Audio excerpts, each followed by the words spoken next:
할렐루야. 네, 반갑습니다. 수원제일교회 섬기는 김근영 목사입니다. 가마솥도 외에도 불구하고 한 주간 동안도 최선의 삶을 살아오신 우리 사랑하는 모든 성도님들 진심으로 축복하고 환영합니다. 오늘부터 시작되는 것이죠. 한여름밤에 아주 특별한 연합 기도회가 시작되어지는데 오늘 첫 타자가 굉장히 부담스럽습니다. 네, 여러분들에게 따뜻하게 환대의 박수를 해주셔서 마음이 이렇게 창문이 활짝 열려서 오늘 하나님께서 분명히 은혜를 주시겠다 그런 확신을 가지면서 이 짧은 거리를 이제 걸어오게 되었는데 오늘 여러분들이 이 기도를 통해서 무엇보다 정말 주님 만나는 시간이 되었으면 좋겠습니다. 삶의 문제가 돌파되어지고 또 기도는 응답되어지고 또 무엇보다 우리의 신앙이 좀 한 단계 더 성숙될 수 있는 그런 축복이 오늘 이 밤 가운데 있게 되기를 간절히 바랍니다. 제가 오늘 시간 관계상 그냥 서론 부분을 제가 빼고 그냥 바로 본론을 좀 들어가려고 하는데 여러분들 얼굴을 보니까 갑자기 제가 이런 생각이 들었습니다. 제가 최근에 책을 좀 집필하면서 저의 그 목회 여정들을 한번 쭉 저 스스로가 한번 돌아보는 그런 시간이 있었습니다. 나는 과연 어떻게 지금까지 살아왔지? 나의 목회 여정은 어떻지? 짧은 제 인생 50 조금 넘은 그런 인생이지만 내 삶은 어떤 인생이었는가 한번 돌아보니까 정말 은혜였구나 그런 생각을 하지 않을 수가 없었습니다. 그런데 어떤 은혜였지? 구체적으로 어떤 은혜였지? 그걸 한번 생각해 보니까 하나님이 제 인생을 계속 이렇게 떠밀어 지금 이 자리까지 오게 하셨구나. 그 생각을 하니까 떠밀림의 은혜가 엄청 크구나 그런 생각을 하게 되었습니다. 제가 결혼을 해서 정말 귀한 자매를 만나 이렇게 믿음의 가정을 세운 것도 또 하나님의 은혜로 자녀들을 장성하게 잘 양육한 것도 또 귀한 교회 수원제일교회 담임 목사로 부름받아 사역을 하는 것도 제 의지가 하나도 안 들어갔고 좀 하나님께서 떠밀어서 오게 하신 하나님의 그 떠밀림의 은혜 앞에 너무너무 감사한 시간을 보내게 되었습니다. 오늘 어쩌면 이 자리에 남편의 떠밀림에 의해서 아내의 떠밀림에 의해서 누군가의 떠밀림에 의해서 오늘 이 자리에 오신 분들이 계실지 모르겠지만 여러분 바로 그 떠밀림이 놀라운 하나님의 축복의 은혜의 통로가 될 줄로 믿으시길 바랍니다. 그래서 오늘 우리는 주님의 떠밀림의 은혜 속에 있기를 간절히 바랍니다. 주님, 저는 사람의 떠밀림이 아니라 하나님께서 나를 어느 순간 어떤 모습으로 떠밀릴지라도 그 떠밀림의 은혜 앞에 제 자신을 주님께 다 맡겨서 오늘 저의 인생이 또 오늘 기도하는 이 시간이 하나님의 품에 안길 수 있는 그 떠밀림의 은혜 가운데 있는 복된 시간, 복된 밤이 될 수 있도록 은혜 허락하여 주시옵소서. 그런 마음으로 기도할 수 있는 이 밤이 되기를 간절히 바랍니다. 잠깐 기도하고 시작하겠습니다. 하나님 아버지, 이 시간 사랑하는 우리 성도님들, 존귀한 우리 성도님들과 함께 주님의 생명의 말씀을 나누길 원합니다. 한 주간 동안 긴 장마와 가마솥 더위에도 불구하고 삶의 자리를 지키시고 가정을 보호하신 하나님의 은혜 앞에 감사하면서 주님의 음성에 귀 기울이길 원합니다. 주여 말씀하옵소서. 종이 듣겠나이다. 순종의 마음으로 주의 말씀을 기다리오매 우리 모든 성도들 가운데 맞춤형 은혜의 말씀으로 역사하여 주셔서 이 말씀 붙잡고 기도할 때 살아계신 하나님 만나는 은총의 시간 되게 하여 주시옵소서. 예수님의 이름으로 기도 올리옵나이다. 아멘.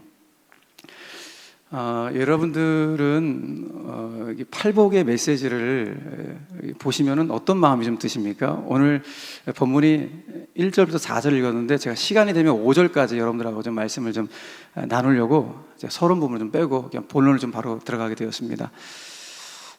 팔복의 말씀을 보시면은 뭐 개인적으로 다 여러 가지 그 반응들이 다 있겠지만은 좀 불편하다는 그런 생각을 좀 개인적으로 갖습니다. 좀 뭔가 좀 찝찝하고 마음의 불편함이 이 말씀을 읽을 때마다 생깁니다. 여러분들은 어떤지 모르지만 저 개인적으로는 이 팔복이라는 게 정말 복이 맞나? 그런 생각이 들죠. 예수님께서 가난이, 배고픔이, 굶주림, 박해, 애통, 우는 것 이런 걸 복이라고 하시니까 솔직히 우리는 이런 복하고는 좀 피하고 싶은데 이걸 복이라고 하시니까 대뜸 아멘이라고 하기도 좀 뭐하고 그렇다고 이 복이 진짜 복인 것 같은데 나는 좀 아닌 것 같고 뭐 이런 딜레마가 우리 가운데 있다 보니까 이 팔복의 말씀을 우리는 알게 될 때 좋은 말씀인 것 같아서 집안에다가 액자에 딱 걸어놓고 장식용으로 이렇게 딱 걸어놓는 그런 말씀으로 많지만은 솔직히 우리 심령 깊은 곳에 이 말씀을 받고 싶은 마음이 들지 않을 때가 더 많을 것입니다. 배고프고 싶지 않거든요. 가난한 거 싫거든요. 이왕이면 웃으면서 살고 싶은데 울고 싶지 않거든요. 고난, 박해, 이런 거는 나하고 좀 우리 자녀들하고 좀 거리가 있었으면 좋겠다. 그런 마음이 들다 보니까 예수님께서 말씀하시는 팔복은 속이 좀 꺼려지는 그런 복이 아닐 수가 없습니다. 여러분, 저는 오늘 그래서 여러분들하고 이 팔복의 내용을 좀 나누길 원하는데, 그러니까 우리가 생각하는 복과는 다른 복이면 틀림없어 보입니다. 그죠? 우리가 생각하는 복과는. 여러분, 우리는 일반적으로 복에 대해서 어떤 개념을 좀 갖고 있죠? 일반적으로는 복은 뭔가를 받는 것을 생각하잖아요. 그죠? 받는 게 복이다. 그런데 팔복은 받는 복에 강조점을 두고 있는 복이 아니라 사는 복을 강조합니다. 어떤 복이요? 사는 복이다. 그러니까 복되게 살아야지만이 복을 받는다. 이것이 실은 팔복이 강조하고 있는 핵심 메시지입니다. 그런데 우리는 하나님이 기뻐하신 삶을 살아가지 않으면서도, 복된 삶을 정말 살아가지 않으면서도 이 복을 받길 원하는 것, 하여튼 뭔가를 받길 원하는 것이 우리의 솔직히 욕심이 우리 가운데 가득한 것을 보게 됩니다. 그런데 팔복을 읽으면서 주님의 마음은 정말 잘 살아야 돼. 네가 나와 함께 동행하는 정말 잘 사는 복을 선택해야 돼 라는 주님의 음성을 듣습니다. 그래서 우리는 오늘 받는 복이 아니라 사는 복이 너무나도 중요하구나 라는 사실을 깨닫게 되면서, 우리는 그래서 이 복을 알게 되면 새해 인사를 해도 새해 복 많이 받으세요라고, 물론 그렇게도 인사하지만은 때로는 이 복을 정말 알게 되면 그때부터는 새해 더욱 복되게 사세요, 더욱 복 있는 삶이 되세요라고 그렇게 인사를 하게 됩니다. 여러분, 그런 측면에서 봤을 때 이 팔복은 주님의 시선에서 볼 때 복되게 사는 삶의 영적 비밀이 무엇인지를 우리 가운데 아주 적나라하게 보여주는 그런 말씀이 아닐 수가 없습니다. 특별히 여기 나오는 복들은 지금 우리의 삶을 천국으로 만드는 복임을 분명히 말씀해 주는 거예요. 지금 내가 살고 있는 내 삶, 지금 내 환경과 처지와 상관없이 내 심령을 정말 천국으로 만드는 복이 여기 나온 8가지 복임을 예수님께서 말씀해 주시는데, 오늘은 이 시간, 짧은 시간 안에서 여러분들하고 시간이 되면 3가지 복까지 여러분들과 좀 나누려고 합니다. 본문 나오는 3절, 4절, 5절에 나오는 이 3가지 복을 통해서 우리가 주님의 마음을 함께 나누고 이 말씀 붙잡고 오늘 간절하게 정말 뜨겁게 기도할 수 있는 오늘 특별한 연합 기도가 되기를 주님의 이름으로 간절히 축원합니다. 자, 오늘 첫 번째 묵상할 내용은 우리가 너무 잘 아는 심령이 가난한 자의 복에 대해서 한번 묵상을 좀 해보도록 하겠습니다. 자, 읽었지만 다시 한번 읽어볼까요? 3절 말씀 같이 한번 읽겠습니다. 3절 말씀. 자, 시작. 심령이 가난한 자는 복이 있나니 천국이 그들의 것이며. 아멘. 이 말씀 읽으면 그냥 자동적으로 툭 튀어나오는 질문이 있죠. 어떤 질문이 여러분 나오십니까? 예수님은 가난을 정말 복되다고 하시나? 이런 질문. 예수님은 너무 가난한 자를 편애하시는 거 아니야? 뭐 이런 질문이 툭 튀어나오게 됩니다. 여러분, 정말 그럴까요? 예수님은 가난을 복되다고 하실까요?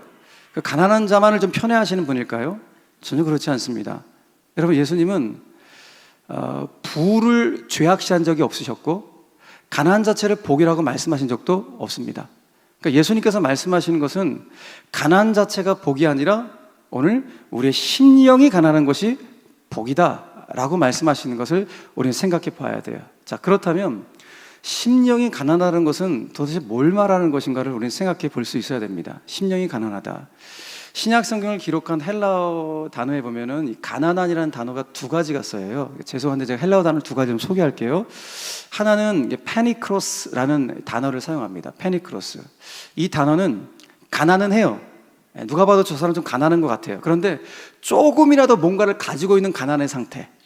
그러니까 여기 있는 분들, 여러분 한 끼 정도는 드시죠? 그죠? 예. 그럼 뭐 한 끼 정도 드시면은 뭐 가난하다 했을 때 페니크로스의 가난. 예. 3끼 정도 다시면 그건 가난이 아니겠죠? 예. 아무튼 누가 봐도 좀 저분은 가난한 것 같은데 그래도 뭔가를 가지고 있는 그런 상태를 패니크로스의 가난이다. 그러니까 성경의 인물로 말하자면 두 랩돌을 가지고 있었던 과부. 예. 그 과부는 거지는 아니었죠. 두 랩돌은 가지고 있었으니까. 먹고 살기가 정말 막막했지만 그래도 뭔가를 가지고 있었던 그 여인, 그 여인의 가난은 패니크로스의 가난이다 표현을 해요. 그런데 또 하나의 가난이 있는데 푸토코스라는 헬라어 단어가 있어요. 이 단어는 누군가가 나를 도와주지 않으면 나는 전적으로 굶어 죽을 수밖에 없는 전적 궁핍의 상태, 완전 궁핍의 상태, 이걸 가리켜서 푸토코스의 가난이다 말을 해요. 성경의 인물로 말한다면 거지 나사로라고 우리가 굳이 좀 표현할 수가 있겠죠. 오늘 성경에 나오는 심령이 가난하다 해서 이 가난함이 바로 푸토코스의 가난이에요. 누군가가 나를 도와주지 않고는 완전 절망의 상태, 완전한 궁핍의 상태를 가리켜서 푸토코스의 가난, 그 심령이 가난했을 때 바로 그 푸토코스가 여기 나오는 단어입니다. 우리는 이 단어를 통해서 심령이 가난한 사람이 어떤 사람인지를 이제 어느 정도 정리를 좀 해볼 수 있을 것 같아요. 심령이 가난한 사람이란 다른 사람이 아니라 자기 자신은 하나님의 은혜가 없이는 단 한순간도 살아갈 수 없는 궁핍한 존재, 영적으로 완전 궁핍한 존재임을 알기 때문에 나는 매 순간마다 하나님을 전적으로 의지할 수밖에 없고, 그리고 하나님의 공급하심을 신뢰할 수밖에 없는 그런 사람. 그러니까 한마디로 해서 하나님만을 전적으로 의지하는 사람이 심령이 가난한 사람이에요. 이걸 구원과 관련돼서 표현한다면 내 안에 나 스스로를 구원할 능력이 전혀 없다는 사실을 알기 때문에 전적으로 매 순간 내 구원을 위하여 하나님의 은혜와 긍휼을 구하는 사람, 그 사람이 바로 심령이 가난한 사람이다 라고 말할 수 있어요. 그러니까 정리하자면 하나님만을 전적으로 의지하고 하나님의 공급하심을 신뢰하는 사람, 이 사람이 심령이 가난한 사람. 그리고 나 스스로를 구원시킬 수 능력이 전혀 없다는 사실을 알기 때문에 매 순간 하나님의 은혜와 긍휼을 구하는 사람, 이 사람이 심령이 가난한 사람이다 라는 것을 우리는 깨달을 수가 있는 것입니다. 누가복음 18장에 보면은 바리새인과 세리의 기도, 유명한 기도, 두 사람의 두 부류의 기도가 나오죠. 이 기도에 보면 진짜 심령이 가난한 자가 어떤 자인지 여실히 보여주고 있어요. 먼저 여러분 누가복음 18장 11절 이하에 나온 바리새인의 기도 우리가 잘 알지 한번 읽어볼까요? 자, 18장 11절 말씀 시작. 바리새인이 서서 따로 기도하여 이르되 하나님이여 나는 다른 사람들 곧 토색, 불의, 간음을 하는 자들과 같지 아니하고 이 세리와도 같지 아니함을 감사하나이다. 나는 일회에 2번씩 금식하고 또 소득의 11조를 드리나이다. 아멘. 바리새인의 기도는 이게 기도입니까? 기도라기보다는 자기 자랑이고 자기 주장이죠. 그러니까 신앙생활 하다 보면은 어떤 분들은 기도를 해도 자기 자랑, 자기 주장만 하고 기도 끝내는 분들 의외로 많아요. 예. 심지어 대표 기도하는 분들도 이게 자기 자랑만 하고 끝나는 그런 기도자들 의외로 많은데 그런 기도가 아니겠죠? 그런데 세리의 기도가 참 놀라워요. 여러분 세리의 기도 그 다음 9절 13절 말씀 보니까 세리의 기도 한번 같이 한번 읽겠습니다. 시작. 세리는 멀리 서서 감히 눈을 들어 하늘을 쳐다보지도 못하고 다만 가슴을 치며 이르되 하나님이여 불쌍히 여기소서 나는 죄인으로서야 하였느니라. 아멘. 그러니까 세리의 기도는 어떤 기도예요? 자신의 영적인 가난과 영적인 무능을 고백하는 기도예요. 다시 말해서 자신의 죄인됨을 인정하기 때문에 하나님 저는 죄가 있는 죄인입니다. 자신의 죄인됨을 인정함으로 하나님의 은혜와 긍휼을 구하지 않을 수 없습니다라는 하나님의 은혜와 긍휼을 구하는 기도가 세리의 기도였던 거예요. 그래서 예수님께서 바리새인의 기도와 세리의 기도를 딱 듣고 나서 이 두 사람을 평가하셨어요. 어떻게 평가하셨는가? 그 밑에 있는 14절 말씀도 같이 한번 읽겠습니다. 시작. 내가 너희에게 이르노니 이에 저 바리새인이 아니고 이 사람이 의롭다 하심을 받고 그의 집으로 내려갔느니라. 무릇 자기를 높이는 자는 낮아지고 자기를 낮춘 자는 높아지리라 하시니라. 아멘. 그러니까 예수님께서 의롭다 인정하신 자가 누군가? 심령이 가난한 자라는 거예요. 그러니까 다시 말해서 자신의 죄인됨을 인정함으로 하나님의 은혜와 긍휼을 구하는 자가 심령이 가난한 자고 바로 그 사람이 예수님께서 인정하시는 의롭다 인정을 받는 자임을 성경이 분명히 말씀하고 있다는 것입니다. 자, 이런 맥락에서 봤을 때 우리는 다시 한번 그 심령이 가난하다는 것이 무엇인지를 이제 한번 정리해 봐야 돼요. 제가 좀 정리해 봤는데 네 가지로 한번 정리해 볼 수 있을 것 같아요. 심령이 가난하다는 게 도대체 뭐냐? 첫 번째, 자신의 부족함과 죄인됨을 인정하는 것, 이거 심령이 가난한 거예요. 두 번째는 자기 자신을 철저히 낮추는 겸손함을 간직하고 있는 것, 이게 심령이 가난한 거예요. 세 번째는 하나님만을 절대적으로 의지하며 하나님의 공급하심을 신뢰하는 것. 이것이 심령이 가난한 거예요. 마지막으로 내 자신은 스스로를 구원할 수 없기 때문에 나는 하나님의 은혜를 떠나서 구원받을 수 없고 아무것도 할 수 없다는 존재임을 알기 때문에 날마다 하나님의 은혜와 긍휼을 구하는 자, 바로 그 자가 심령이 가난한 자요, 그 상태가 심령이 가난한 상태임을 우리는 말씀을 통하여 깨닫게 된다는 것입니다. 그러므로 오늘 네 가지를 여러분 꼭 신비 가운데 새기셨으면 좋겠어요. 내 죄인됨과 부족함을 늘 인정하는 것, 그리고 하나님 앞에 나는 교만한 게 전혀 없고 늘 겸손하며 서야 한다는 것, 하나님만을 절대 의지하고 하나님의 공급하심을 신뢰하는 것, 그리고 하나님의 은혜와 긍휼을 전적으로 구하는 삶, 그것이 바로 심령이 가난한 상태다. 여러분, 이 심령이 가난한 상태가 진짜 우리의 삶을 천국으로 만드는 것임을 예수님께서 말씀해주고 있는 거예요. 저는 인생을 살아가면서 심령이 가난한 상태를 느꼈던 적이 좀 몇 번 있었고, 특별히 하나님의 공급하심을 신뢰했던 그런 순간들이 좀 여러 순간들이 있었는데, 2016년이었어요. 2016년 한여름 7월달 주일 오후였는데, 그 주일 오후에 그 당시에 그 중학교 2학년이었던 제 아들로부터 이제 전화가 온 거예요. 제 아들은 저한테 지금도 잘 전화를 안 하지만 그 당시에는 중학교 2학년 아시잖아요, 여러분. 중2. 전화한다는 것은 이건 있을 수가 없는 일인데, 그것도 주일날 저한테 아들이 전화가 온 거예요. 얘가 나한테 전화를 단 한 번도 해본 적이 없는데 주일날 전화를 했지? 그 당시에 제가 예배를 드리고 와서 예배 텀이 있어서 전화를 딱 받았는데, 전화를 받자마자 이 녀석이 대뜸하는 말이 아빠 집에 불 났어요 그러는 거예요. 집에 불 났어요. 다급하게 얘기를 하는 거예요. 너무너무 깜짝 놀라갖고 야 집주인 아저씨한테 빨리 내려가서 도와달라고 얘기해라. 하여튼 끊고 제가 이제 집으로 이제 달려가게 되었습니다. 달려가면서 이 기도밖에 안 나와요. 하나님 도와주세요. 하나님 우리 아들 살려주세요. 은혜와 긍휼을 베풀어 주세요 라고 기도하는 거예요. 정말 저는 그때 심령이 가난하다는 것이 무엇인지를 느낄 수가 있었어요. 다른 기도를 안 나와요. 그냥 하나님만을 절대적으로 의지할 수밖에 없는 그 기도. 하나님 살려주세요. 하나님 은혜와 긍휼을 베풀어 주세요. 이 기도를 하면서 달려가게 되었습니다.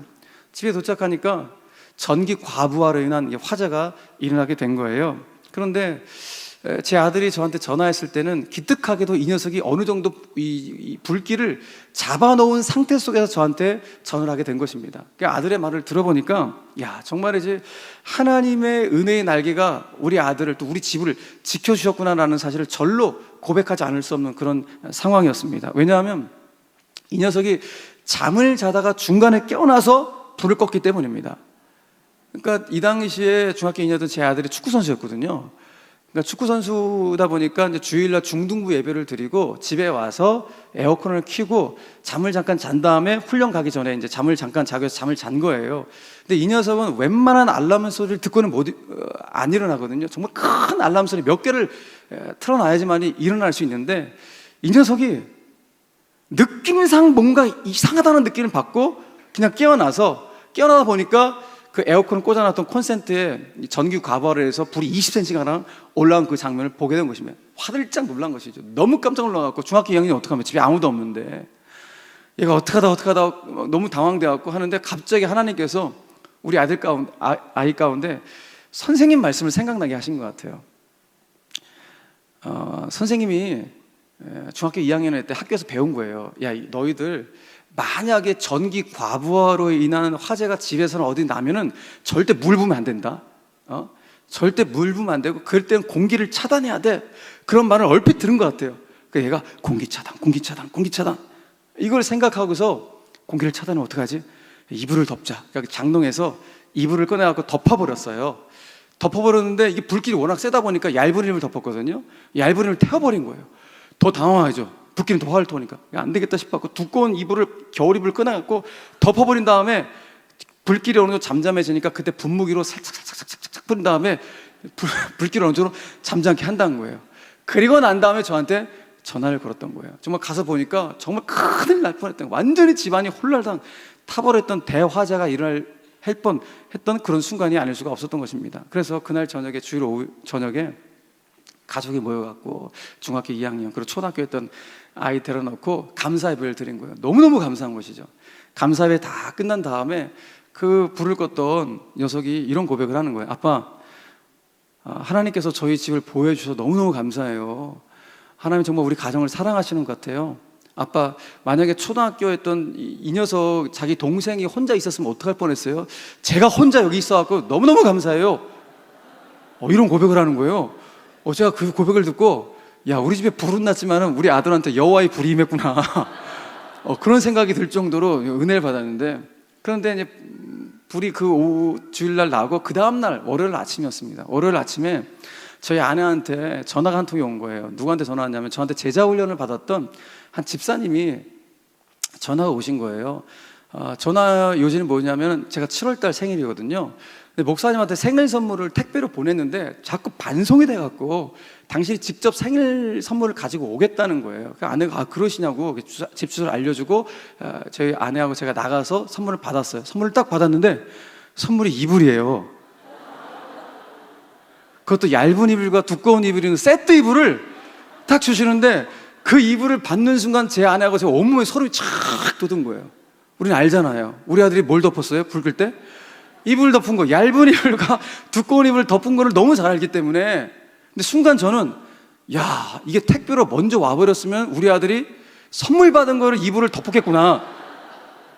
근데 하나님이 적절한 타이밍에 이걸 택배로 안 오게 하시고 직접 가지고 오게 하셨네? 그런 생각을 드니까 더 또 은혜가 되더라고요. 근데 그날에 진짜 엄밀히 말해서 진정한 선물은 이불이 아니었습니다.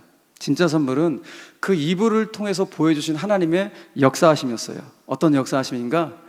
내 인생의 유일한 공급자가 하나님이라는 사실, 그리고 정말 하나님만이 내 인생을 지키시고 보호하시고 내가 의지할 분은 정말 오직 하나님 한 분뿐이라는 사실을 다시 한번 확신케 했던 그 사건이 정말 이 불이 났던 그 화재의 사건이었습니다. 그리고 그때 결심했어요. 하나님, 정말 제 인생의 유일한 공급자는 하나님 한 분뿐입니다. 이 작은 이불이지만은 저는 이불 하나가 하나님이 살아계신 놀라운 역사하심을 제가 믿습니다. 앞으로도 제가 살아가는 모든 여정 가운데, 목회 여정 가운데도 하나님께서 작은 것 하나까지도, 이불 하나도 책임주신 하나님인데, 화재도 꺼주시는 하나님이신데, 하나님 제 인생 무엇을 못 해주시겠습니까? 오직 그 주님 한 분만을 절대 의지하는 심령이 가난한 자가 되겠습니다. 이런 결단을 그 순간 하게 되면서 너무너무 감격해요. 그때 저 혼자 막 흥얼흥얼 불렀던 찬송이 있어요. 그 찬송이 찬송가 393장 오신실하신 주라는 찬송이거든요. 저는 이 찬송 부를 때마다 이 찬송은 진짜 심령이 가난한 자가 불러야 될 찬송이라고 생각을 해요. 오신실하신 주, 오신실하신 주. 어떤 찬송입니까? 오신실하신 주 내 아버지여, 늘 함께 계시니 두려움 없네. 그 사랑 변찮고 날 지키시며 어제나 오늘이 한결같네. 오 신실하신 주, 오 신실하신 주, 날마다 자비를 베푸시며, 다 함께 일용할 모든 것 내려주시니 오 신실하신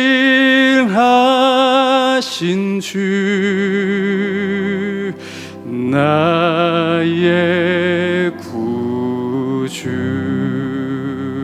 할렐루야. 여러분, 정말 신실하신 내 하나님 아버지는 어제나 오늘이나 영원토록 변함없이 심령이 가난한 자를 지키시고 그들에게 한량없는 자비와 은혜를 공급해 주시고 일용한 모든 것들을 책임져 주시는 살아계신 하나님, 그 하나님이 우리가 믿는 하나님인 줄로 믿으시길 바랍니다. 심령이 가난한 자들 가운데, 정말 하나님을 전적으로 의지하는 자들 가운데, 하나님의 은혜와 긍휼을 구하는 자들 가운데 이불 하나까지도 책임져 주시는 그 하나님, 그 하나님이 왜 여러분들의 인생을 책임져 주지 않으시겠습니까? 이제 우리에게 중요한 것은, 주님, 제 인생이 정말 심령이 가난한 자가 되겠습니다. 정말 하나님 한 분 아니면 저는 살아갈 길이 없습니다. 주의 은혜, 주의 긍휼을 구하는 자가 되게 하여 주시고 저의 죄인됨을 인정하고 저의 부족함을 인정할 수 있는 심령이 가난한 자로 살 수 있도록 은혜를 허락하여 주시옵소서. 이것이 오늘 저와 여러분들이 정말 간절히 기도할 수 있는 기도의 제목이 되기를 간절히 바랍니다. 자, 그런데 오늘 여기서 중요한 건 사실 무엇인가 하면은, 팔복이 심령이 가난한 자부터 마지막 8가지 복까지 쭉 이어지는데 다 귀한 복 아니에요? 그런데 왜 예수님은 굳이 첫 번째 복으로 심령이 가난한 자라는 복을 첫 번째 복으로 올리셨을까? 이런 질문을 하지 않을 수가 없습니다. 그런데 지금까지 말씀을 묵상해 오면서 정답을 알게 되는 거예요. 내 심령이 가난해지지 않고서는, 다시 말해서 내가 절대적으로 하나님을 의지하지 않고서는, 날마다 하나님의 은혜와 긍휼을 구하지 않고서는 지금 내 삶은, 지금 현재의 삶도 천국의 삶으로 만들어 가지 못할 뿐만 아니라 마지막 내 인생의 마무리도 저 천국으로 내 인생 마무리를 하지 못하기 때문에 가장 중요한 심령이 가난한 복을 주님이 그 첫 번째 복으로 올리셨구나 라는 사실을 깨닫게 됩니다. 여러분, 그렇습니다. 지금 내 삶을 천국으로 만들고 내 인생의 마무리 또한 그 마지막에 천국으로 마무리되는 이 삶, 여러분, 이 삶보다 더 큰 축복이 있을까요? 그래서 심령이 가난한 자가 최고의 복이기 때문에 예수님께서 그걸 첫 번째 복으로 우리 가운데 언급해주고 있습니다. 그런데 주목할 것은 오늘 이 팔복의 첫 번째 복하고 마지막 복을 보시면은 천국 소유와 다 관련되어 있어요. 자, 3절 말씀 다시 한번 읽어볼까요? 3절 말씀. 자, 시작. 심령이 가난한 자는 복이 있나니 천국이 그들의 것이며. 마지막 여덟 번째 복 10절 말씀을 읽어볼까요? 자, 시작. 의를 위하여 박해를 받는 자는 복이 있나니 천국이 그들의 것임이라. 아멘. 첫 번째 복과 마지막 복이 다 천국 소유와 관련되어 있어요. 뭘 말합니까? 아하, 팔복은 천국으로 문을 열고 천국으로 문을 닫는 복이 팔복이구나. 그러니까 무엇을 말합니까? 아, 성경에서 말씀하시는 진짜 복 있는 사람은 누군가? 진짜 주님이 말씀하신 복 있는 사람은 지금 내 현재의 삶 속에서도 천국을 그 심령이 살아가는 인생, 그리고 그 인생 마지막도 천국으로 마무리되는 바로 그 인생, 그 인생이야말로 진짜 복 있는 인생이라고 이 팔복을 통하여 우리 가운데 말씀해주고 있는 것입니다. 사랑하는 교회 여러분, 저는 정말 바라기는 오직 하나님만을 절대 의지하는 심령이 가난한 자의 복을 저와 여러분들의 소유함으로 말미암아 인생을 살아가면서 하나님의 보호하심과 공급하심의 축복을 받을 뿐만 아니라 내 인생 지금 이 심령도 천국을 살아가고 우리 인생 마지막 또한 천국으로 우리 인생을 마무리할 수 있는 영광스러운 인생이 되기를 주 예수 그리스도의 이름으로 간절히 축원합니다. 우리의 삶은 어떻게 보면 다 땅끝이에요. 여러분들 삶의 자리가 다 땅끝이에요. 목회자는 이 교회의 자리가 땅끝이 될 수 있겠고, 여러분들 가정, 일터 모두가 다 땅끝이 되겠죠. 그 땅끝에서 복음을 증거하는 거예요. 그 땅끝에서 살다가 우리는 어디서 만나야 돼요? 저 하늘 끝에서 만나는 것입니다. 이 땅끝에서 우리의 삶을 천국으로 만들고 천국으로 살아가다가 우리 모두가 다 하늘 끝에서 만나는 이 놀라운 축복을 받는 것, 이것이야말로 진짜 복이 있는 인생임을 예수님께서 말씀해 주고 있으니, 주님, 이 땅끝에서 살아가는 거, 이 광야 같은 인생 쉽지 않은 인생이지만, 그러나 이 땅끝에서 주신 사명 잘 감당하다가 우리 더 사랑하게 모든 성도들이 저 하늘 끝에서 정말로 천국, 그 영원한 천국에서 다시 만날 수 있는 이 복을 누릴 수 있도록 역사하여 주시옵소서. 이 복이 여러분들 가운데 임하게 되기를 주님의 이름으로 간절히 축원합니다. 두 번째 복은 애통하는 자의 복이라고 주님 말씀하십니다. 자, 오늘 4절 말씀 다시 한번 읽겠습니다. 4절 말씀 시작. 애통하는 자는 복이 있나니 그들이 위로를 받을 것이며. 아멘. 여러분, 이 두 번째 복 또한 너무 당황스럽고 낯설기는 마찬가지예요. 그렇죠? 애통하는 자가 복이 있다. 역설적이죠? 역설적이어도 너무 역설적이에요. 아니, 웃는 자가 복이 있다 그러면 처음 이해가 될 것 같은데 우는 자가 복이 있다고 하니까 역설적이 너무 역설적이다. 그러니까 이 복을 읽어도 우리는 그냥 기본적으로 그냥 툭 튀어나온 또 질문이 하나 생기죠. 아니, 우는 자가 복이 있으면은 정말 복을 받고 싶은 자들은 뭐 밤낮 신자들은 울어야 되는 것인가? 뭐 이런 질문을 하지 않을 수가 없는 것이죠. 여러분, 그런데 이 말씀이 그런 단순한 말씀은 아닌 것 같아요. 여러분, 우리 신자의 정말 근원적이고 근본적인 기쁨은 뭘까요? 진짜 우리의 진짜 기쁨, 근원적인 기쁨. 찬송 가사로 표현한다면은 이 가사, 죄악 벗은 우리 영혼 기뻐 뛰며 주를 보겠네 라는 이 가사처럼 죄사함 받은 기쁨, 신자의 진짜 근원적 기쁨이겠죠. 나의 갈 길 다 가도록 예수 인도하신다는 찬송 가사처럼 매 순간 주님과 동행하는 기쁨, 근원적인 기쁨이에요. 영생을 누리며 주 안에 살리라, 오늘도 내일도 주 안에 살리라는 주 안에 사는 기쁨, 진짜 근원적인 기쁨이죠. 제사함 받은 기쁨, 그리고 주님과 동행하는 기쁨, 주 안에 사는 기쁨, 여러분 정말 우리가 사모할 기쁨이 아닐 수 없습니다. 한마디로 말해서 주님과 동행하는 기쁨이 가장 근본적인 기쁨이에요. 그런데 놀라운 사실은 여러분, 우리가 주님과 동행하다 보면은 보이는 게 있어요. 그게 보여서 애통하게 돼요. 뭐가 보일까요? 주님과 동행하다 보니까 주님의 영광을 가리우며 살아왔던 나의 죄가 보이기 시작해요. 여러분, 주님과 동행하지 않으면 여러분 죄가 안 보입니다. 관심도 없습니다. 그런데 매 순간 내가 주님과 동행하기 원한다, 예수와 동행하기 원한다 고백하는 분들은 순간순간 하나님의 기쁨이 되지 않았던 나의 죄가 보이기 시작하면서 내 죄 때문에 애통하기 시작하는 거예요. 주님과 동행하니까 주님 떨어져 살고 있는, 심지어는 정말로 엉뚱한 교리에 휩싸여갖고 저 사이비 이단 가운데 빠져있는 그 사람들 보면서 애통해야만 하면 생기는 거예요. 이런, 진짜 우리가 주님과 동행하면 이단에 빠져있는 영혼들만 애통해야 돼요. 하나님, 저 영혼들 바른 진리 안에서 예수 만나서 돌아갈 수 있도록 하나님 은혜해 주세요.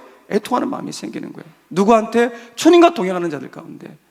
주님과 동행하니까 또 보여요. 뭐가 보입니까? 지금 하나님의 창조 질서를 깨뜨리는 이 사회의 어둠과 이 죄악들을 보면서, 이 사회 보면서 애통하는 마음이 생기는 거예요. 하나님, 이 사회를 불쌍히 여겨주세요. 하나님의 창조 질서를 깨뜨리면 되겠습니까? 애통하는 마음이 생기는 거예요. 그러니까 우리는 깨닫는 거예요. 아, 주님과 동행하는 이 기쁨, 무지 말할 수 없는 기쁨이고 황홀한 기쁨이지만, 아, 주님과 동행하면은 주님의 영광을 가리며 살아왔던 내 죄가 보여 애통하게 되는구나, 이 사실을 깨닫게 된다는 것입니다.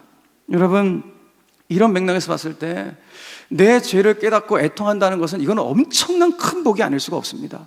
오늘 저는 그래서 바라기는, 저 여러분들이 정말로 주님과 동행하는 분들 아니겠어요?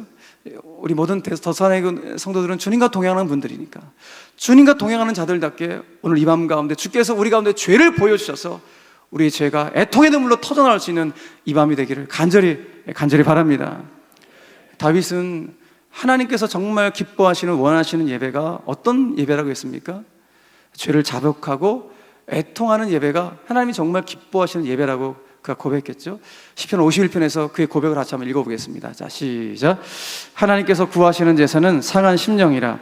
하나님이여, 상하고 통회하는 마음을 주께서 멸시하지 아니하시로다. 아멘. 여러분, 여러분들이 매주일 드리는 예배가 이 예배가 돼야 돼요. 나의 죄를 자백하고 애통하는 예배. 그래서 내 영혼과 육신이 다시 정결해지고 새로워지는 은혜를 입는 예배가 우리 더사랑의 교회 예배가 되기를, 주일 예배가 되기를 주님의 간절히 축원합니다. 그러니까 여러분, 떠밀려 오는 은혜도 감사하지만, 떠밀려 왔다면은 내 죄가 보여져서 내 죄 때문에 자복하고 애통함으로 말미암아 정말 내 몸도 정결해지고 내 영혼도 정결해지는 그 은혜를 누리는 바로 그 예배, 그 예배를 하나님이 기뻐 받으시는 예배라고 오늘 말씀하고 있다는 것입니다. 여러분, 그 탄광에서 그 일하시는 광부들 한번 상상해 보시겠어요? 탄광에서 일하시는 광부들 보면은 그분들은 그 분진과 먼지 때문에 온 몸이 그냥 새카맣잖아요. 희한하게도 하얀 곳이 있어요. 그분들 눈, 치아는 하얘요. 그렇죠? 눈하고 치아는 하얘요. 왜 그럴까요? 수시로 눈에서 눈물이 나와서 그 눈을 닦아주기 때문이에요. 수시로 그 입안에서 타액이 나와서 그 치아를 닦아주기 때문에 눈하고 치아만큼은 하얗죠. 여러분, 우리의 영혼이 정결해지는 것도 마찬가지예요.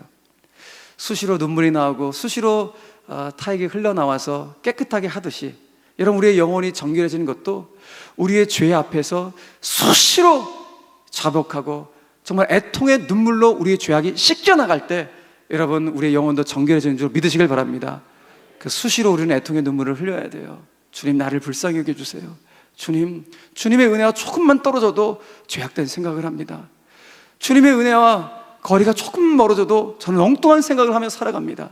주님, 오늘 이 밤에도 그 애통의 눈물을 흘릴 수 있도록 역사해 주셔서 제 영혼과 제 육신이 다시 한번 새로워지고 정말로 깨끗해질 수 있는 그런 은혜를 경험할 수 있도록 애통의 눈물을 허락하여 주시옵소서. 이것이 오늘 저와 여러분들의 기도의 제목이 되기를 간절히 바랍니다. 1900년대 초에 부흥사로 또 독립운동을 하셨던 목사님으로 이용도라는 목사님이 계십니다. 이분이 쓰신 시 중에 눈물을 주소서라는 시가 있는데, 이 시를 읽을 때마다 너무 감동이 되고 애통의 눈물이 얼마나 놀라운 복인가를 깨닫게 됩니다. 목사님 이렇게 노래합니다.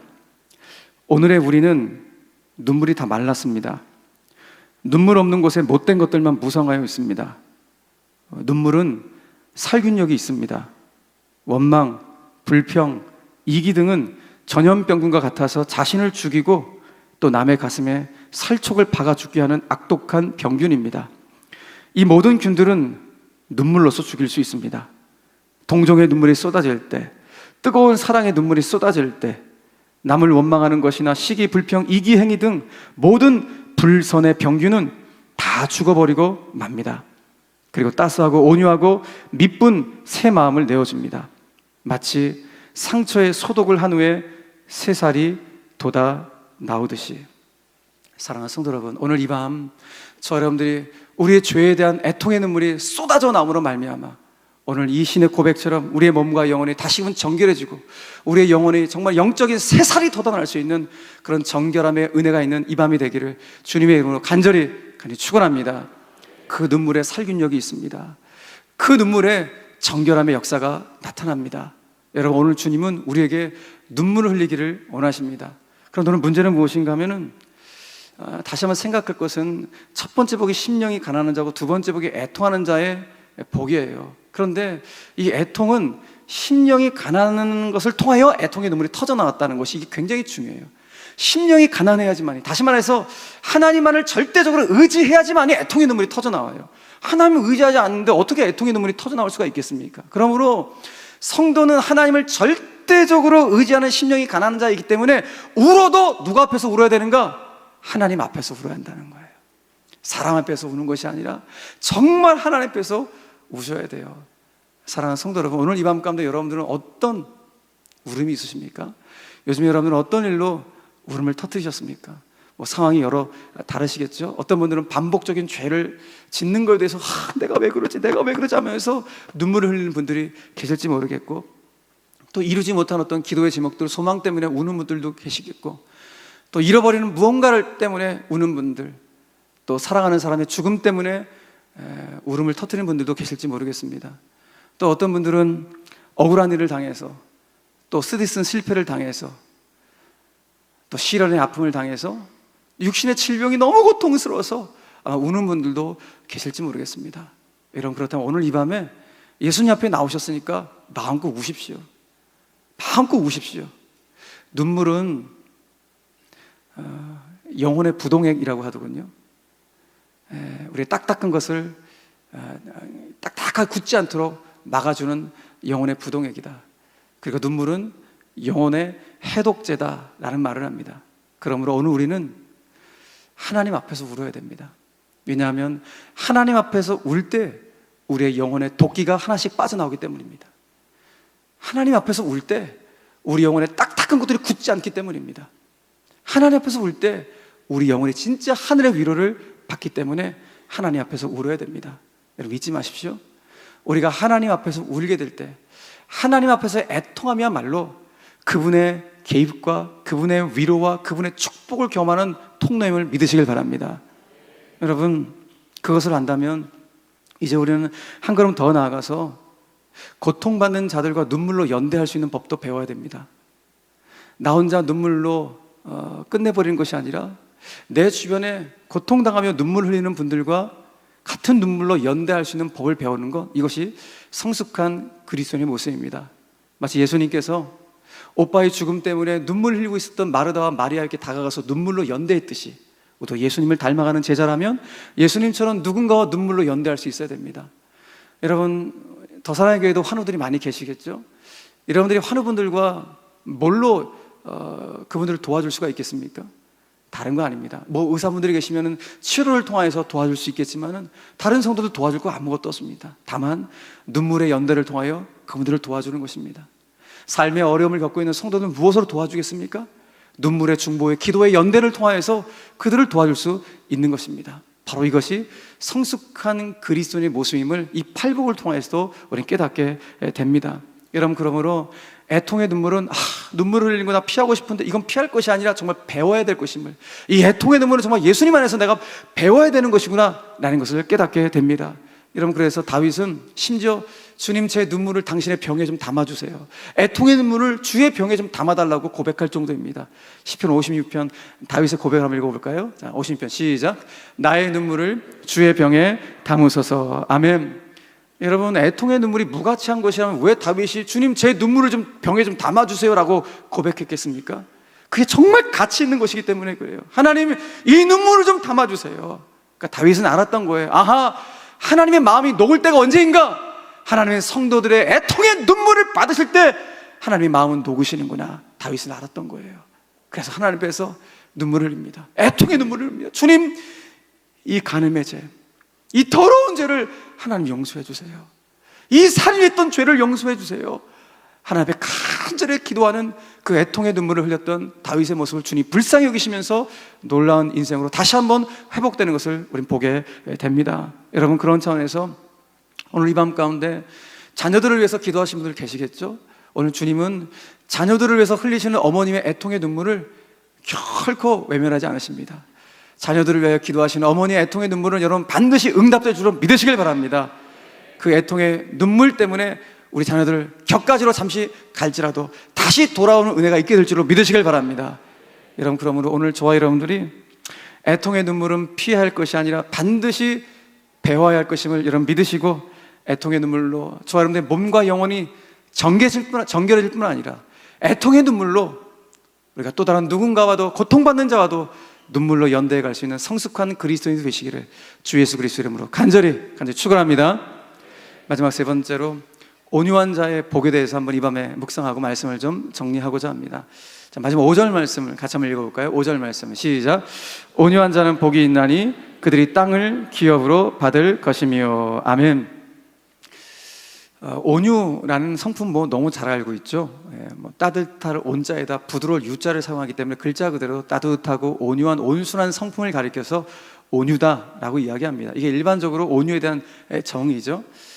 여러분, 우리 사는 세상이 참 각박합니다. 비정하기도 하고, 그러다 보니까 사람들이 막 날카로워졌어요. 이런 날카로운 세상 속에서 말만 걸어도 막 화를 내고 짜증내는 분들도 있기도 합니다. 세상 사는 게 너무 힘겨워서 아마 그러신 것 같습니다. 그렇게 날카로운 세상, 그런 틈바구니 속에서 이렇게 온유한 사람들을 만나면은 마음이 참 이렇게 푸근해지고 넓어지고, 굳어졌던 얼굴도 쫙 펴지는 그런 느낌을 받게 됩니다. 왜냐하면 그 온유한 성품을 가지고 있는 분들은 다른 사람들이 머물 곳이 참 많아요. 그래서 여러분, 온유한 분들하고 머물고 싶은 분들이 굉장히 많죠.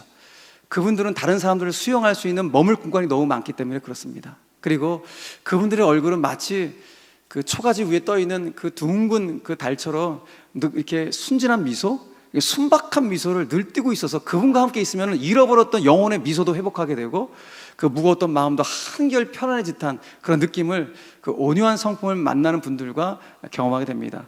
제가 이인호 목사님하고 만날 때 그걸 정말 경험하게 돼요. 오늘도 자주 만나지만 오늘도 만나면서도 목사님 통해 갖고 제 마음이 한결 편안해지고, 목회를 통하여 막 경주했던 그런 순간순간 속에서 뭔가 좀 답답하고 좀 막혀있는 듯한 그런 느낌이 있었는데, 목사님과 대화를 통해서 제 마음이 뭔가 한결 편안해지고, 제 얼굴도 약간 굳어졌던 얼굴이 다시 한번 영혼의 미소로 회복하는 그런 느낌을 받게 되었습니다. 그렇습니다. 여러분, 온유한 자를 만난다는 것은 참 큰 복이 아닐 수가 없습니다. 저는 오늘 이 밤에 여러분들의 얼굴도 펴지시고요, 잃어버렸던 영혼의 미소가 있다면 그 영혼의 미소 다시 되찾게 되는 오늘 이 기도회가 되기를 간절히 바랍니다. 자, 그렇다면 중요한 것은 성경이 말하는 온유가 무엇인가라는 것을 한번 생각해 봐야 돼요. 일반적인 온유는 이런 성품인 건 아는데, 성경이 말하는 온유는 뭔가라는 게 굉장히 중요해요.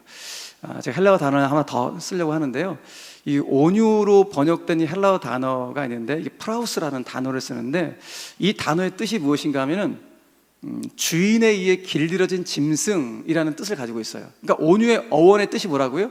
주인에 의해 길들여진 짐승이 온유가 갖고 있는 어원의 뜻이에요. 여러분, 제주도 가보신 분은 아시겠지만 제주도에 어떤 울타리 안에 말들이 막 딱딱딱 뛰어다니죠. 그래서 그 안에서 관광 상품으로 사람들이 말을 이렇게 좀 어떤 한 코스를 돌 수 있도록 하는 그런 관광 상품들이 있죠. 그래서 그 말을 타보신 분들은 아시겠지만 그 말들이 굉장히 유순해요.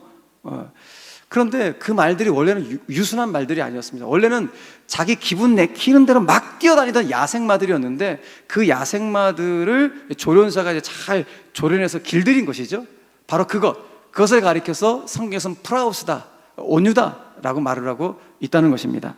자, 그렇다면 여러분, 오늘 이 성경이 말하는 온유를 우리가 좀 구체적으로 들어가 봐야 되는데, 자, 이걸 봤을 때 성경이 말하는 온유한 사람은 어떤 사람인가 라는 것을 우리는 알게 돼요. 아하, 예수님께서 말씀하신 온유한 사람이란 하나님의 말씀에 길들여지는 사람이구나, 하나님의 말씀에 다스림을 받는 사람이 온유한 사람이구나 라는 것을 깨닫게 된다는 것입니다. 그래서 말씀에 다스림을 받기 때문에 온유한 사람은 자기 기분 내키는 대로 말을 하고, 자기 기분 내키는 대로 행동하고, 자기 기분 내키는 대로 성을 내지 않아요. 말씀에 다스림을 받는 사람은 온유한 사람이다 보니까. 말씀을 의식하며 살기 때문에 온유한 사람은 어떤 사람입니까? 자기 기분 내키려 하지 않을 뿐더러 자기 스스로를 말씀의 테두리 안에 놓아요. 말씀의 울타리 안에서 스스로를 제어하고 통제하려는 그런 마음을 갖고 있는 분들이 온유한 사람들이에요.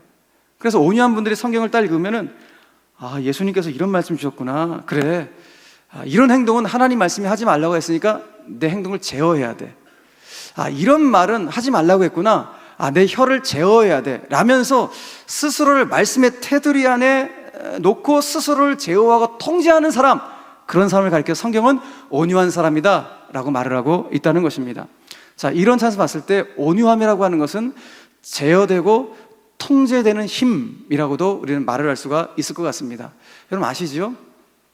무시무시한 핵, 그럼 이 핵이 통제되지 않는다면, 통제되지 않은 핵이 어느 도시에 떨어진다면 그 도시는 불바다가 되어버리는, 사람을 죽이는 것이 되죠.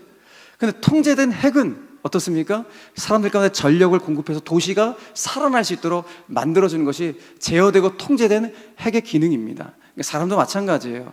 그 사람이 하나님의 다스림과 통제를 받는가에 따라서 그 사람이 하나님께 쓰임 받는가 그렇지 않는가가 결정이 돼요.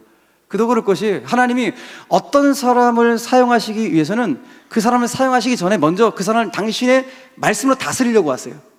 당신의 말씀으로 다스려서 그 사람의 성품을 먼저 변화시킨 다음에 하나님의 사람으로 쓰임게 하시는 것이 하나님의 거의 대부분의 사람들을 사용하실 때 모습이에요. 대표적으로 모세 한번 볼까요, 여러분?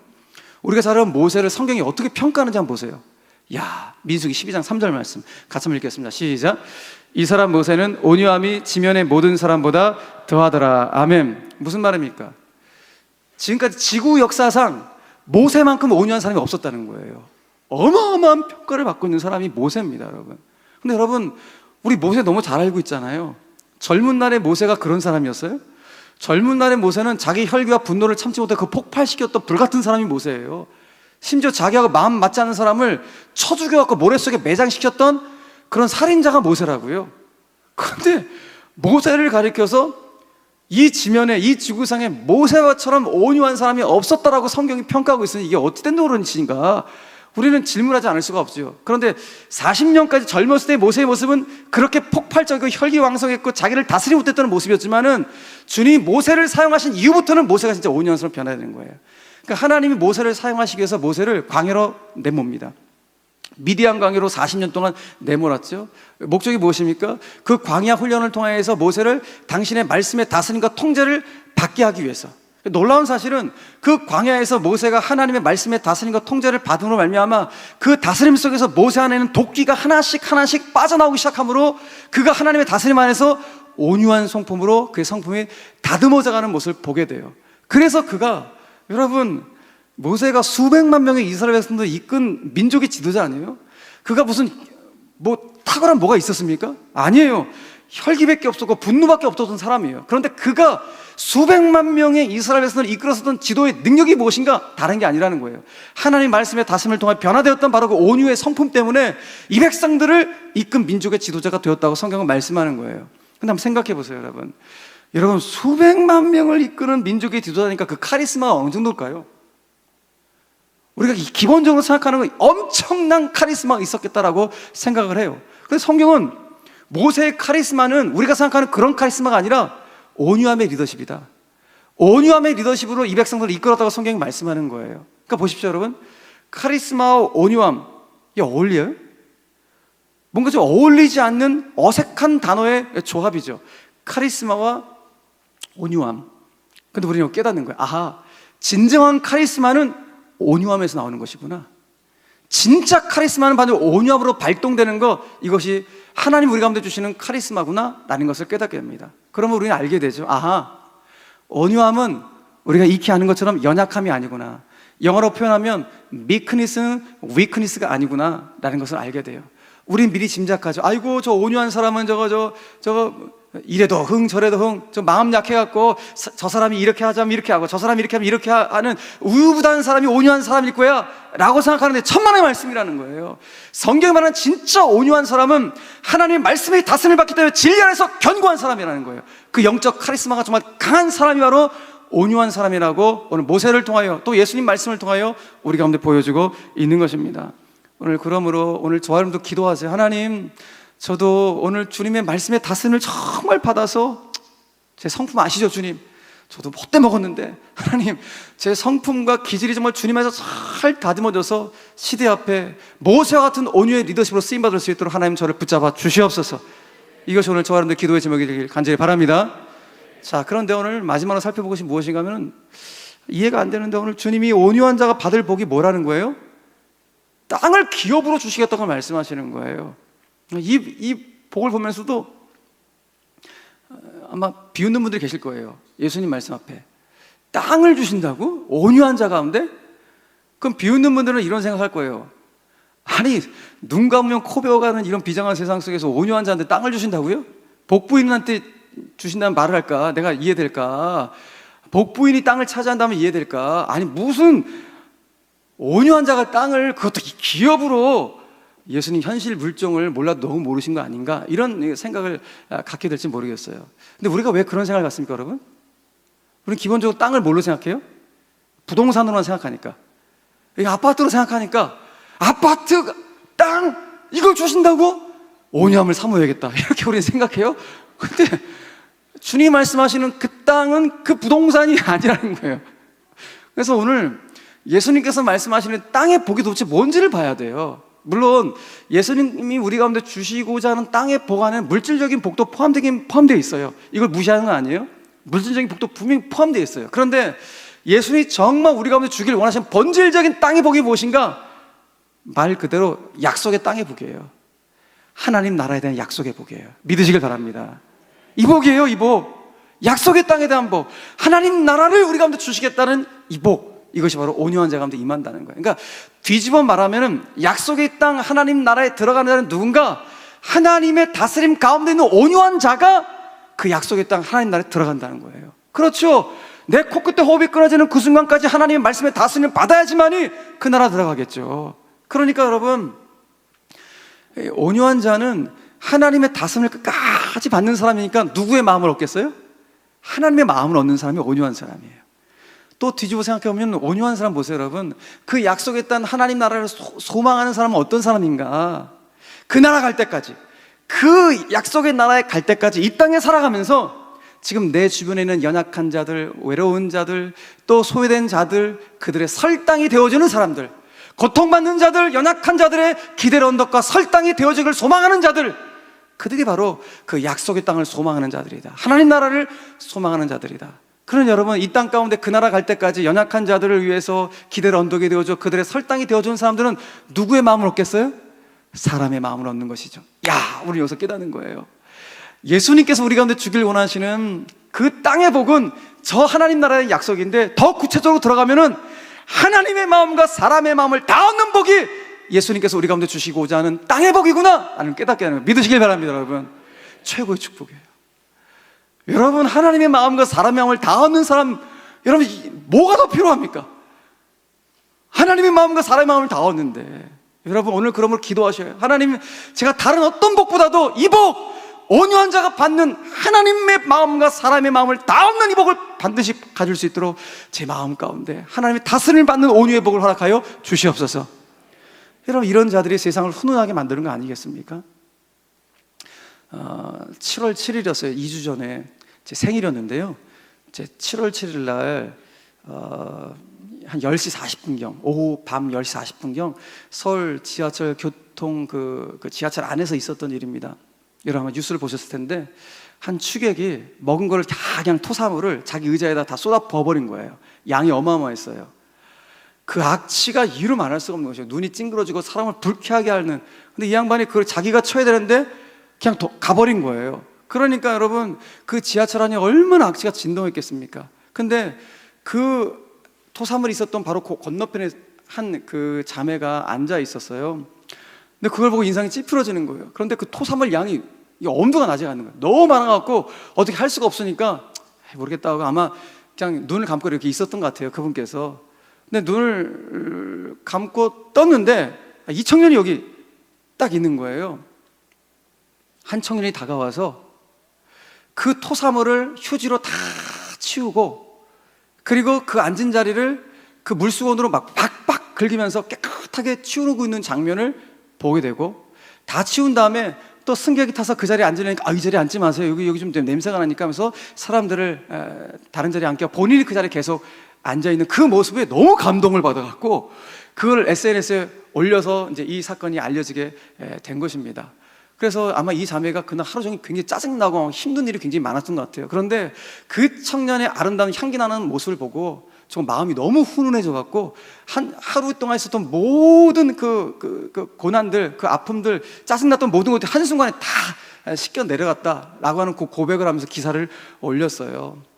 여러분, 이런 훈훈한 세상을 만들어가는 이 모습이 우리 온유한 자들이 가져야 될 모습이 아닐까요? 하나님의 마음과 사람의 마음을 다 얻는 온유한 자들이 갖고 있어야 될 모습이 이런 모습이 아닐까요? 서울교통공사에서 도대체 이 청년 누구냐? 이 청년은 반드시 찾아야겠다. 수소문 끝에 연락이 닿아갖고 이 청년을 오라고 했습니다. 초청을 했어요. 오게 해서 어떻게 이렇게 멋지고 좀 아름다운 향기 나는 일을 했냐면서 감사패하고 이렇게 선물을 증정했습니다. 그래서 어떻게 이렇게 좋은 일을 하셨습니까? 선행의 이유가 뭔지라고 이렇게 막 물어본 것 같아요. 그때 이 청년이 딱 이 한마디를 하는데, 그 청년의 한마디가 기사의 헤드라인이었어요. 뭐냐면은 단지 가방 안에 휴지가 있어서요. 이게 다였어요. 단지 가방 안에 휴지가 있어서요. 저는 그 청년의 고백을 읽으면서 너무 큰 감동이 된 거예요. 아마 이 자리에 있는 우리 더사나이교 성도들도 온유한 분들이고 심령이 가난한 분들이고 애통하는 분들, 정말 주님의 성품을 갖고 있는 분들이기 때문에 이런 상황이 아마 있어지면 그래도 많은 분들이 이 청년처럼 이와 같은 행동을 하시지 않겠습니까? 그죠? 그 행동을 했을 때, 선행을 했을 때 아마 주변 분들이 여물 가운데 물어볼 수 있어요. 아니, 어떻게 해서 이렇게 선행을 하셨어요? 이렇게 멋진 일을 하셨어요? 라고 물어봤을 때 저러분들 고백도 이 청년처럼 비슷해야 돼요. 우리는 어떻게 해야 돼요? 단지 제 안에 예수님이 계셔서요. 단지 저는 그리스도인이어서요. 이 고백이 돼야 돼요. 여러분, 바로 이것이 하나님의 말씀의 다스림과 통제를 받는 온유한 자들의 고백. 단지 제 안에 예수님이 계셔서요. 단지 저는 그리스도인이어서요. 이 고백을 하며 살아갈 때 여러분, 우리의 가정과 일터와 삶의 모든 자리를 정말 주님이 기뻐하시는 훈훈한 따뜻한 그런 세상을 만들어가게 될 것입니다. 바로 그것이 하나님의 마음과 사람의 마음을 다 얻는 아름다운 향기 나는 모습이 아닐 수가 없습니다. 사랑하는 교회 여러분, 저는 정말 바라기는 오늘 이 하나님의 마음과 사람의 마음을 다 얻는 이 복이 여러분들 복이 되길 바라고, 이 복을 받는 여러분들 때문에 우리 사는 사회가 좀 더 따뜻하고 훈훈한 사회 만들어갈 수 있는 우리 모두가 되기를 주님의 이름으로 간절히 축원합니다. 말씀을 정리하겠습니다. 오늘 여러분들하고 우리의 삶을 천국으로 만드는 복이 무엇이 있는가, 그 8복 중에서 3가지의 복을 여러분들하고 나눴습니다. 오늘 이 복을 보면서 우리가 알았어요? 이제 믿어야 돼요. 뭘 믿어야 되는가? 내 삶, 지금의 현 삶을 천국으로 만들어가고 내 인생의 마지막 또한 마무리 또한 천국으로 마무리할 수 있는 유일한 복, 이 복이구나. 어떤 복? 하나님만을 전적으로 의지하는 심령이 가난한 복.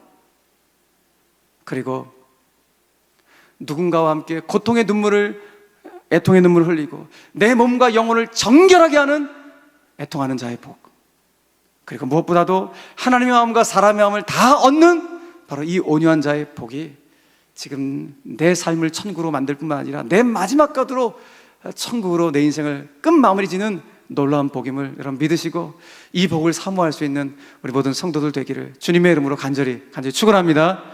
그래서 오늘 기도할 때 하나님, 주님만을 더욱 의지하는 심령이 가난한 자가 되겠습니다.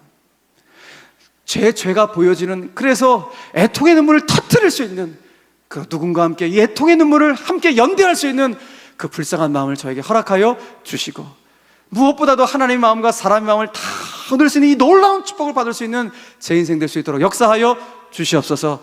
이것은 오늘 저와 여러분들의 기도의 제목이 되기를 주 예수 그리스도의 이름으로 간절히 축원합니다. 오늘 말씀을 기억하시면서 세 가지의 합심기도 제목을 좀 올려드리고 찬송하고 우리 합심기도 했으면 좋겠는데요.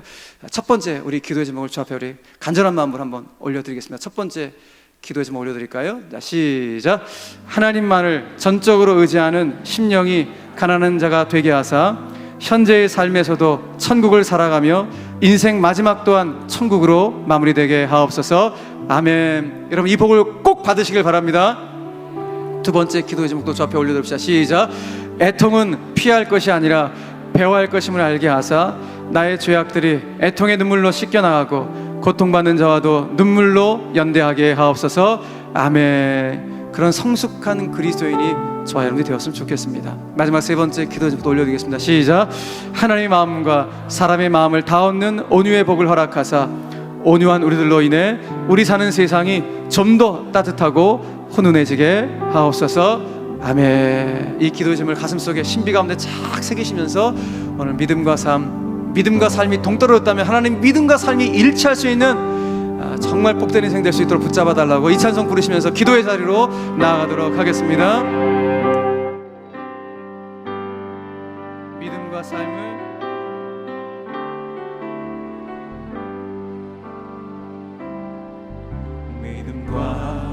삶을 살아내는 실력이 너무나 다른 내 모습을 볼 때에 이 모습도 주가 사랑하실까 자신 없는 내 모습 그저 주님 앞에 있네. 나 같은 자도 사랑하여 주시고 한 번도 나를 떠나지 않으셨네. 아픔 속에 주를 작게 여긴 날 부짓지 않으시고 내 손 잡아주시네. 오직 주님 두려움에 고난을 통해 날 만드시는 믿네. 주님만이 내 모든 것 되시네. 주의 강한 손 날 붙드시네.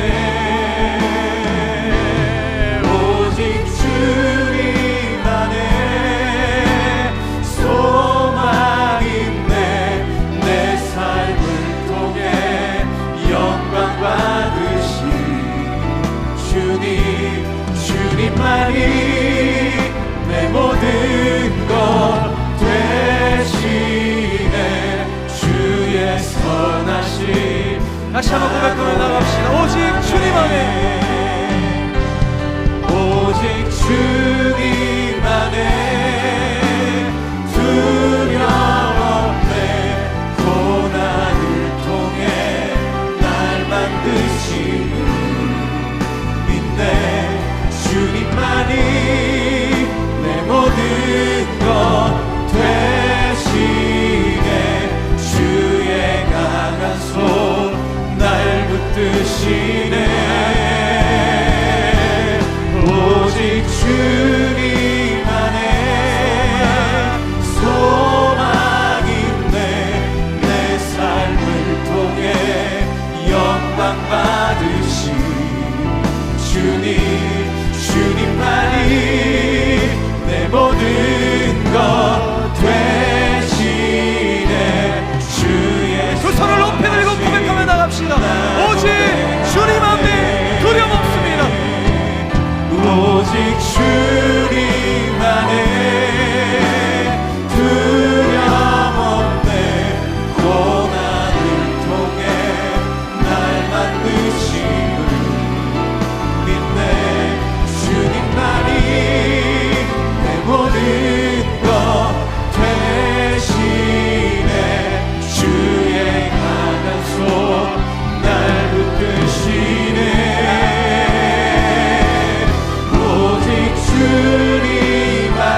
충만하네. 난 예수로 예수로 예수로 충만하네. 난 예수로 예수로 예수로 충만하네. 마지막으로 선포할 때 기도의 제목을 올려놓으십시오. 난 예수로 예수로 난 예수로 예수로 예수로 충만하네. 난 예수로 예수로 예수로 충만하네. 난 예수로 예수로 예수로 충만하네. 영원한 왕 내 안에 사랑해 영원한 왕 우리 안에 살아 역사하십니다. 영원한 왕 내 안에 사랑해 아멘 아멘. 영원한 왕 영원한 왕 내 안에 살아계시네. 우리 하나님께 모든 감사와 영광을 받습니다. 네. 사랑하는 성도 여러분, 이 시간 우리 간절한 마음으로 기도합시다. 여러분, 정말 기도할 때 하나님, 제가 정말 하나님을 전적으로 의지하며 살고 있나요? 정말 주 앞에 은혜와 긍휼을 구하며 살고 있나요? 진짜 심령이 가난한 자로 제가 살고 있나요? 하나님, 이번 함여름 밤의 특별 연합 기도를 통하여서 제 심령이 정말 가난한 영혼 될 수 있도록, 하나님만을 전적 의지하는 영혼 될 수 있도록 주님 붙잡아 주시옵소서. 주님과 동행할 때 제 안에는 죄가 보여지길 원합니다. 하나님의 영광을 가리워 살아왔던 저의 못된 모습을 볼 수 있게 도와주시고, 그 죄 때문에 오늘 통회하며 자복할 때 하나님의 정결함으로 회복될 수 있도록, 영적인 새살이 돋아날 수 있도록 하나님의 은혜를 허락하여 주시옵소서. 하나님의 말씀에 온전한 다스림과 통제를 받는 온유한 사람 되게 하여 주셔서 나를 통하여 내 삶과 직장과 일터와 삶의 모든 자리가 주님 안에서 온전해지고 훈훈해지고 따뜻해질 수 있는 이 사회 만들어갈 수 있도록 주님 나를 사용하여 주시옵고, 우리 더 사랑의 교회가 그와 같은 영광스러운 교회 쓰임 받을 수 있도록 하나님의 은혜를 허락하여 주시옵소서. 이와 같은 기도의 제목을 담아서 우리가 사랑하는 주의 이름을 간절히 세 번 부르시며 기도의 자로 나갑니다. 기도하겠습니다. 주의